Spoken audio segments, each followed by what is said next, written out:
Welcome back to the next episode of Meet the Pros. Today we're meeting with Sidney Levy, mortgage broker with Vantage Mortgages. Sidney is here to talk to us today about one of the most common questions he gets from his clients, which is, how do I refinance my home to pull out the equity so I can do renovations in my home? So Sid, let me defer to you. How do we go about doing this? Well, thank you, Paul, and hello, everybody. It is a common question that people are asking right now in order to refinance their property, because a lot of people have realized because of COVID that their homes may not be exactly at the stage that they want it to be. They've had a lot of projects in their back of their mind. They wanted to redo their kitchens or their bathrooms or basements or whatever, and they never really went about it thinking that they'll do it in the future. And now people are spending so much time at home that they're starting to realize that might be the right opportunity to do it now. So what are the ways that you can go about it? Okay, first of all, obviously, if you have a stack of cash in the bank account, it's a very easy way to go about it, and you just do the work that you have to do. But in most cases, people don't have that. What they do have, though, is they do have a property that has gained quite a bit of value over the years, especially in the market. And Paul, I'm sure, can get into details about how that's grown over the years. But essentially, what they're doing is that they're giving you a equity that you have in your property to be able to use that equity in order to borrow more to do the work that you have to do.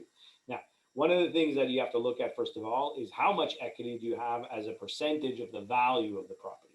All right, because in Canada, one of the rules regarding refinances is that you cannot take out more than 80% of the value of your property.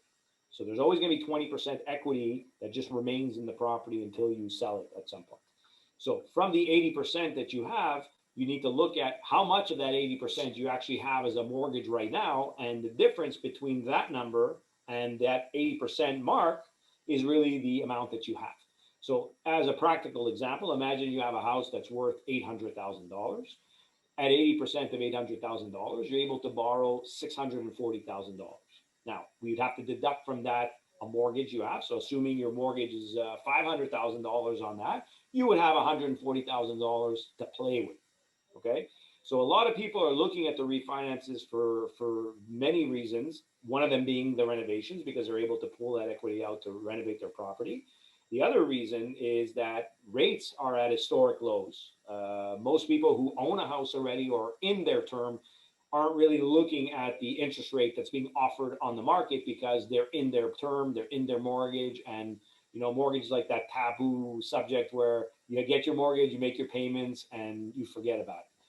However, there is a case to be made for people that even if they're not going to be looking to pull out equity in order to do these renovations, but just want to lower their mortgage, although every bank has a penalty when you break your mortgage, in a lot of cases, even if you were to add the penalty into your new refinanced amount, a case could still be made that overall you'll be saving a lot of money in interest by breaking the mortgage now and redoing your mortgage at a much lower rate. Well, that's awesome. Actually, that's some great news, because definitely I know a lot of people have a lot of equity in their properties now, especially with the real estate market going in the direction that it is. And it's a good point. Maybe if you're not looking to do renovations right now, with interest rates being so low, right now is a good time to actually look at that interest rate just to see if you can switch to the lower rate and overall save money long term. So two great options. Definitely worth speaking with a professional to make sure that you're getting your best rates from your bank. Keep the money in your pocket, right?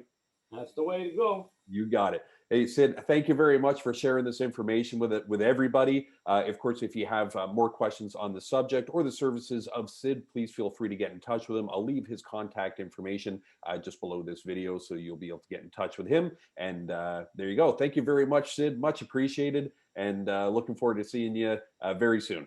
My pleasure, Paul. Thanks for having me. Thanks, Sid.